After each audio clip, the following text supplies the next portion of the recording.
The Radio Forest Podcast. Hi, Forrest. Jeff Pilson of Foreigner here. Jeff, an honor to talk to you, man. Thank you so much for calling. Well, of course.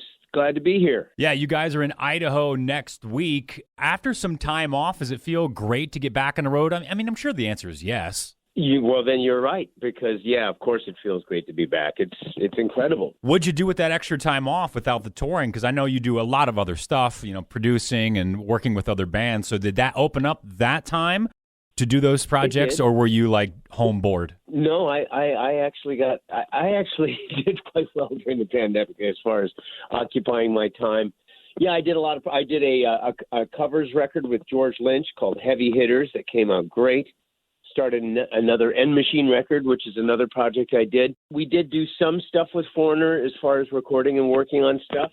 So, yeah, I have a beautiful recording studio attached to my house, and that's where I spent a lot of time. And then the rest of the time I got to be with my family, which was great. Now, Foreigner hasn't had an album since 2009, so are you guys putting together another release? Well, I don't think we're going to be doing a full release, but we're working on new material, and we're kind of trying to figure out how to put it out. I don't think we're going to do a whole new record just because it's such a commitment to do that of time, and we're on the road all the time, so it's really hard to make that time to just do a record these days. So what we're doing is we're taking the time when we can to work on new material. We're not in any particular hurry. When it's right, we'll put it out. That's kind of what we're looking at right now. Last time you guys were here, just a couple of years ago, I saw you as an outside venue here in Idaho called the Idaho Botanical Garden, and Kelly climbed up the scaffolding, but he went all the way to the top. He had to have been 60 feet, 70 feet. I mean, it was not a small stage. Is that something that he does? Was that an off night? Is he just fearless on stage? No, what was that? He's pretty fearless. He does that fairly often, actually. Yeah, he's made Mick Jones kind of worry a few times. He wants to put on a good show, whatever it takes. Now, you guys are down, Foreigner, down to one original member, and I want to make sure this question comes off right. I'm not trying to put down the band. Mick Jones is the last remaining original member. Now, Skynyrd has announced, like this week, they're going to wrap things up in about a year or two, and they're down to one original member. Is there a timeline when Foreigner stops, when Mick says, that's it, I don't want to do it anymore? Or do you guys just continue? Because I think you're sounding great right now, honestly. Well, thank you. To answer your question, I would say we haven't really, that's something we're not really talking about at this point. We're kind of firing on all cylinders, so let's just keep rocking. Our body parts seem to be holding together, so yeah, let's keep playing. Yeah, I think that's the thing with Skynyrd. I think they're quite a bit older than you guys on stage, so I think they're like, we just physically can't do it anymore. But I would kind of relate it to Kiss. They're like, look, we can't do it anymore, but maybe some other guys dress like Kiss. I was like, you know what? That kind of makes sense. People would still go. And honestly, Jeff, I think a lot of people that go and see Journey, I think half the crowd doesn't even know that's not Steve Perry because they're not paying attention that much. They're just like, oh, my God, I love this song. Do you think as a fan you could see bands kind of continue in that way? Because we're on like the edge of these bands deciding whether they're going to keep going or be done forever. Right. Yeah, I do think so. I think the music is so powerful. And I mean, that's the thing with Foreigner, the music is so strong that I think it really can be delivered by somebody that's not the original members. I mean, listen, we deliver a really strong set. We are fans. We love the music. We love doing the best job we possibly can. So even when it's not the original band, it's done with the authority and the belief that you need to deliver it. And I think that's true with a lot of bands. I mean, Arnell, Journey singer, is fabulous. It's a fabulous singer. So I think when you're respecting the music, doing it in the way that people want to hear it, and doing it with that high energy performance, you can't go wrong. And I think the bands like Journey, like us, like Styx, REO, we're doing our best to deliver really quality music, and people seem to be responding, massively. It'd be a different conversation if the crowd size was going down. You've been in enough bands to know not every show is packed full, and you've also worked your way through going from nobody being there. I mean, it's not like when Foreigner shows up, well, there's no one really coming, people don't want to see us, I guess this is it. There's a lot of people still going to Foreigner shows. I've seen you guys in multiple states multiple times. I mean, you're playing arenas. You're not playing, there's like 20 smaller clubs in Idaho you could be playing, except for the one next week. Does that make sense? So it's not the conversation of nobody's coming. Right. In fact, it's only been growing. So when that's happening, I'm not going to question it. It's a testament to these great songs and these great recordings and just the timelessness of the music. And we're in full tilt delivery mode, and we're loving doing it. And I don't see us stopping just yet. Let me ask you about two albums that you were part of that I'm a big fan of. The one being Kill Devil Hill, and the other one being Back from the Dead from Steven Adler. Tell me how you got involved with both of those projects and what the experience was like producing, playing bass, singing, piano. You did a lot of different stuff for both those albums. With Kill Devil Hill, Vinny Appice and I are very, very, very, very close. I mean, we have been for 40 years. I didn't know that. Really, he and I are very, very close. And, we've been in bands together, and we were in Dio together, and I just adore Vinny, and he's, I think he's the greatest heavy drummer that's ever walked the earth. I mean, it was kind of natural. And I've known Rex. We knew the Pantera guys, many, many, many years ago before they kind of hit it big. So it was just a wonderful project. That was a real labor of love, that record. Rex and Vinny, good friends, and then I became close with Mark and Dewey, the singer and guitar player. That was a great experience. As far as Adler goes, Steven Adler is my best friend. Looks like I only do friends, doesn't it? And the thing is we just had an unbelievable chemistry on that record. Jacob Bunton, who is the singer, Jacob is just so incredibly talented and a great vocalist and a great writer. Lonnie Paul was the guitar player and a writer, and he's just an amazing writer and singer himself. And so we just had this tremendous chemistry, just strong, strong, strong chemistry. We really paid attention to the songs, and we made a fabulous record that still really holds up. And I still hope more people get to hear it over time because, when Steven's on fire, he is the greatest. He is just the most exciting drummer on earth when he's locked in. And boy, is he ever locked in on that record. So, yeah, I'm glad you like those. So on Back from the Dead with Adler, did you and Johnny both play bass? Did you, add some bass stuff? I actually played all the bass on the record. Johnny didn't join until after the record was done, and Johnny's great. Oh, so Johnny's kind of came in as the touring guy after the album was done. Johnny is in L.A. Guns now. So at the time, yes, he was the touring guy, but he's in L.A. Guns now. So, yeah, in fact, I'm forgetting. Steven has a touring bass player now. It's really good, and I'm spacing out. Now, back to Kill Devil Hill real quick. I think they're still together, but correct me, Vinny's out and Rex is out. I mean, they're not. You're probably out then too, right, to produce? I think they're in California working on it now or had been recently. They may be. I see Dewey every once in a while, the singer. I actually haven't heard that they're still going, but I hope they are because it's a great band and great concept, and I think they're really talented guys, so I hope so. Tell me about the Master of the Moon album from Dio. Why was that his last one? Do you know? Was it health? Was it just didn't come together for another one? Or well, he toured with that for a while, and then he went back to Sabbath.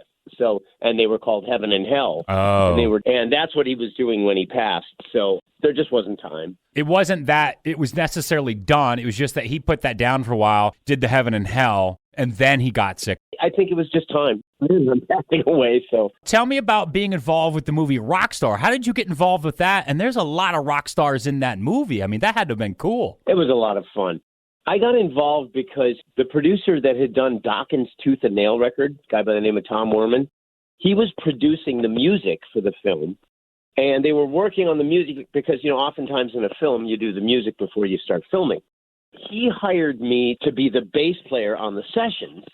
I came in and we started rehearsing, and Zach and Jason were already in the movie and, going to be there playing and being in the movie. So we started rehearsing, and I kind of fell into a musical director role, and we just started rehearsing together and working things out. Those guys are friends of mine, so it was a great situation. And one day the director just walked up to me. I had a rehearsal. He goes, I really wanted the band in this thing to look as authentic as possible, and I'm watching this rehearsal, and you guys are the real deal. This is really cool. This is what I want. How would you feel about being in the movie? Mm-hmm. And I said, let me think about it. Yes. It kind of got laid on my lap, and it was a beautiful thing and a lot of fun, and what an experience. I couldn't imagine because just with Zach and those guys, I mean, every interview I've ever seen, every meet and greet I've ever seen, on stage I've seen Zach is just a complete ham.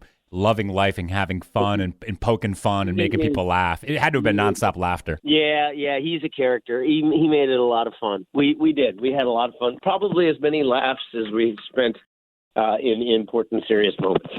Now, I know you like to play the Fender P bass, and you got like a 1973. Isn't that kind of expensive in the bass world?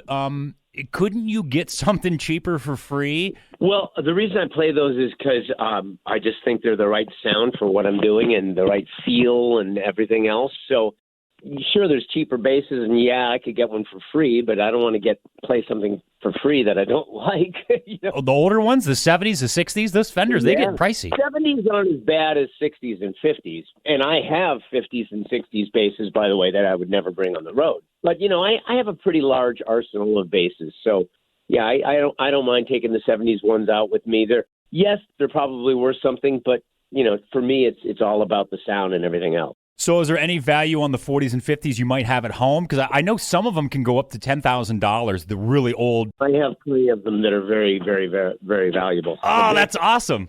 How do you keep them at your house? You just have them kind of like on a rack, and you still, because you said you got the studio, or they're like, no, you can't accidentally spill coffee on these. Well, I mean, most of them I use. My instruments I use fairly often. So several are racked, several are on the wall. I mean, I have easy access to most of them. Some of them I don't. Some of them are put away, of course. The ones that I use kind of regularly, I kind of keep out there, and it's kind of cool. Coming up next year, I think it's going to be my 20th year of sobriety, and I've heard you talk about yours a couple of times. Oh, wow. How did you end up quitting? Because that's always an interesting story, talking to someone else that had the same issues as me. How did it stop? Well, first of all, congratulations on nearly 20. Big achievement, I understand. I had just done a huge drug and alcohol binge, and my girlfriend at the time showed up. This was March 3rd, 1989. I can tell you exactly. She came in and she found me, passed out with all this booze and drugs around, and she said, "You're going to kill when she woke me up, she said, "You're going to kill yourself. You got to do something."